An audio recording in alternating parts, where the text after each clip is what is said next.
Welcome to another episode of Socedo Live. My name is JC and I'm a content marketing manager here, and today I will be talking about why should we be using interactive content in our marketing programs.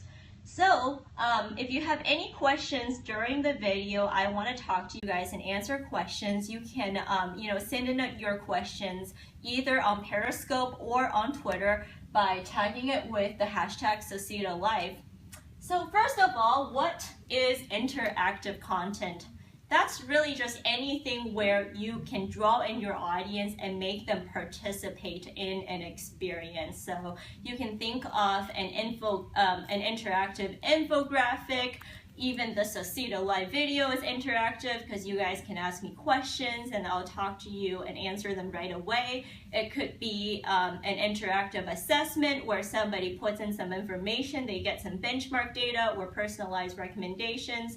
It could even be, an ebook that has transitions, animations, and so on, right? So there's lots of things out there, but why is it effective, right? Why should you invest in this kind of content? Well, we're all trying to grab our audience attentions, right? And in the B2B space, we know that our buyers are extremely busy, right? We only have just a few seconds to grab their attention. And, we think interactive content is the quickest way you can grab somebody's attention. So, studies have found that people actually retain your brand messaging better when you're using interactive content. Your messages and core facts that you provide, they're going to be more memorable. It's going to be visual, so that grabs people's attention. They can process that information a lot faster. What else? Oftentimes, right, it's kind of like storytelling, and we know that the human mind naturally gravitates towards stories. They're more memorable. And then another thing that's really cool is you can use your existing static content and repurpose it to give it a longer shelf life and reach more people. And then last but not least, it's a really good way to get a deeper understanding of your audience. There's a lot of tools out there that will give you more analytics on who is interacting with your content, exactly how far they have read along or viewed your videos. And, you can use this data to create more targeted content. You can use this data to better segment your database, nurture leads, lead score, etc. So those are kind of the high-level benefits. And so what are some good examples? There's a lot out there, but I want to point out a few of my favorite examples. So the first one I came up with was the website grader. This is a really useful tool because, I'm a marketer. I'm responsible for the performance or the certain aspects of maintaining our website, right? So we did a website redesign project and migrated it into a whole new platform. So of course, once that project was over, I want to make sure that our website was performing, everything was good to go. So, this is a free tool. I just simply enter in my URL and my email address so they can give me the results back, and it just automatically tells me, hey, this is how your website is doing in terms of SEO, in terms of website speed, in terms of mobile responsiveness, security, etc. And because it's telling me how my website is doing, it's making me think about what I need to be doing. It's a natural lead in to promote their free trial of their own website platform. And so it's a really I get value out of it, I get interesting information, and it's a good tie-in to try out their own product, which is really great. Another good example are, these ROI calculators. Many of you have seen them, right? Typically ROI calculators are good sales tools, right? When people are trying to decide whether or not there's a good business case for your product. But in the case of Infer, that ROI calculator was actually really good for people who are just in the early stages of the buying cycle, who are just trying to understand what they do. So, Infer, what they do, if you guys don't know, is they have a predictive lead scoring solution that helps you figure out which of your leads in your database are most sales ready so that your salespeople can prioritize their time on the right leads. Right? So that's really important stuff in the B2B space. So with this ROI calculator, what they're trying to show you very simply is how much time and money you will be wasting if you're focusing on bad leads, right? So all they need to know is, how much does it cost for you to have, hire a sales rep, how many sales reps you have, and then the percentage of bad leads in your database, and then it calculates for you how much money you can be saving if you prioritize, if your sales team prioritize their time on the good leads. So I thought that was really interesting.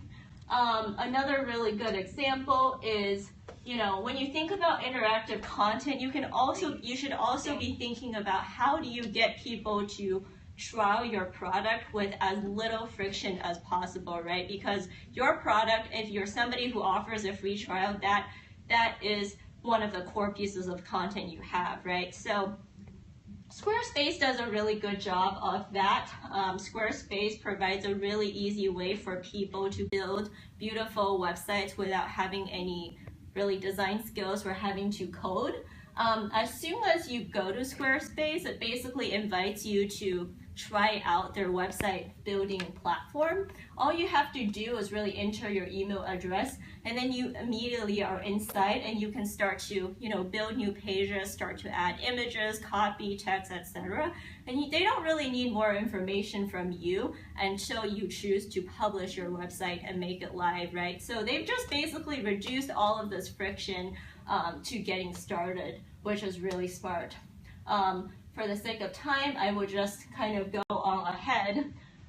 So let's talk about what kinds of interactive content works for different parts of the buyer's journey, right? So, based on some research out there from Content Marketing Institute, the interactive content tends to work best when people are just entering a buying cycle, when they're just discovering a need, and then when they're considering your product, right, evaluating your product, because this is good content to show people like how it works and get people interested.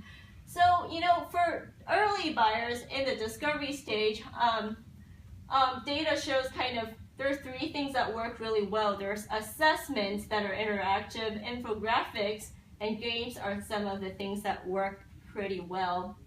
And then for people who already have been to your website, who are interested in deeper funnel content, ROI calculators could work pretty well.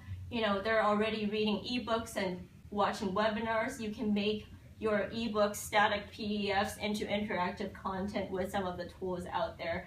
And then videos, right? Videos is a really good way to educate people.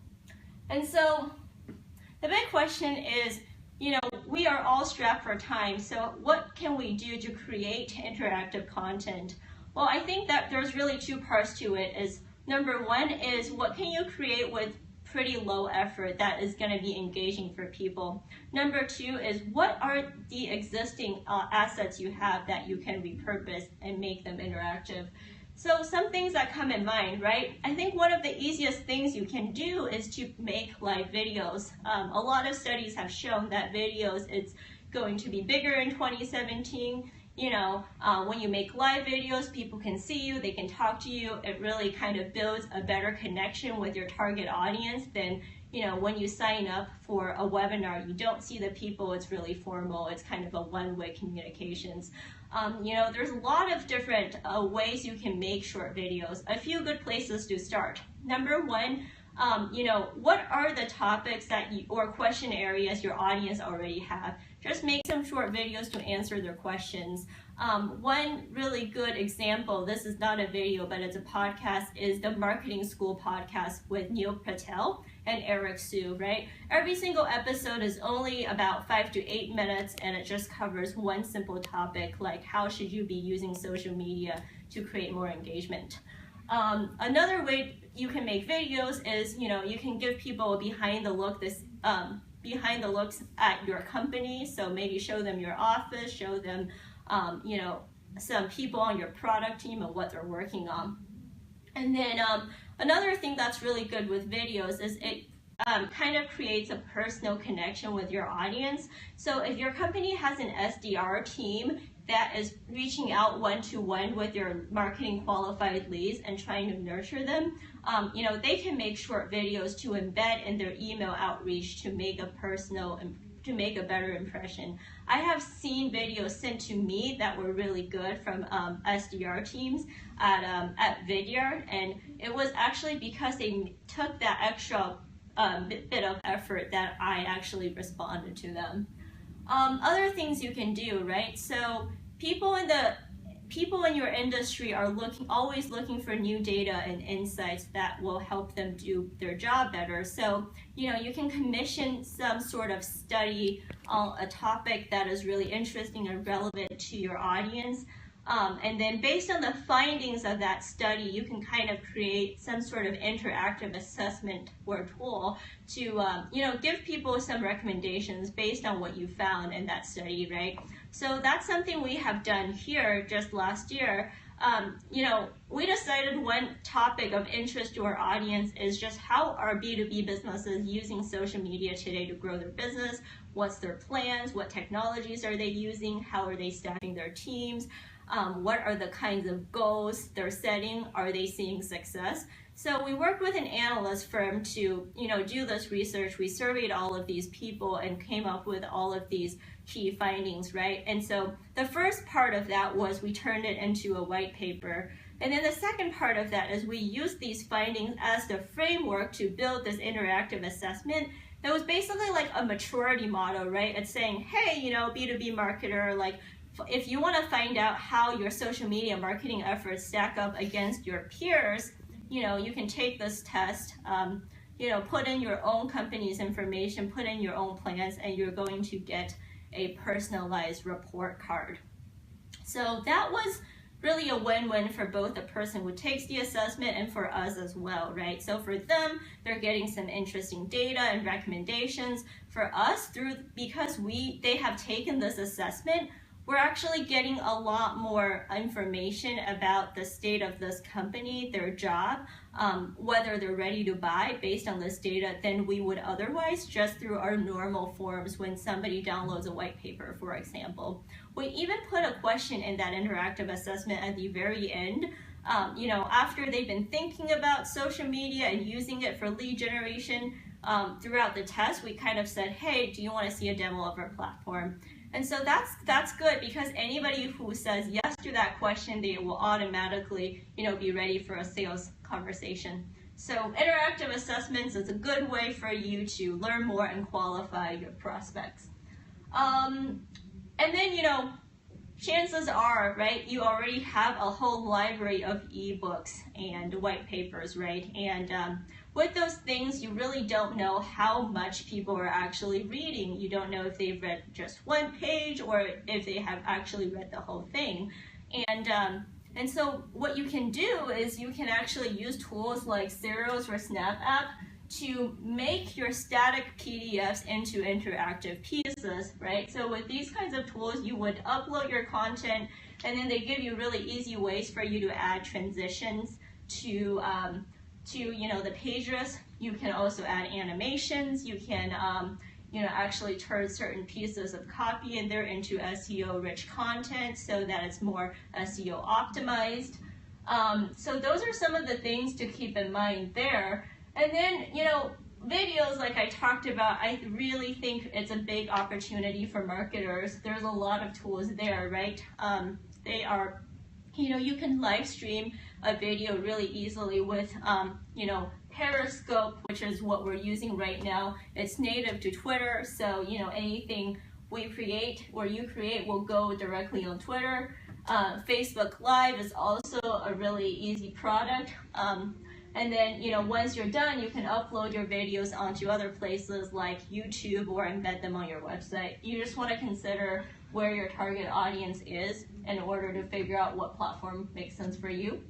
And then there are also video management tools like Wistia and Vidyard. I have checked out both of them before, but basically these tools will, make your videos into lead gen tools, right? So when you upload the video, you can create kind of custom lead generation forms so that whenever people are watching, you can qualify leads, collect additional contact information, sync it all into your marketing database.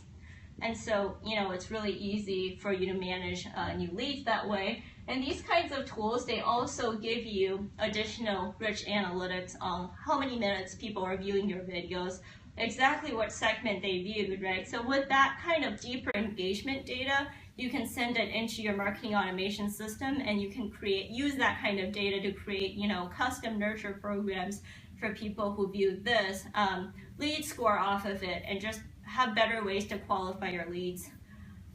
So that's pretty much all I had to talk about, but open to any questions from you guys.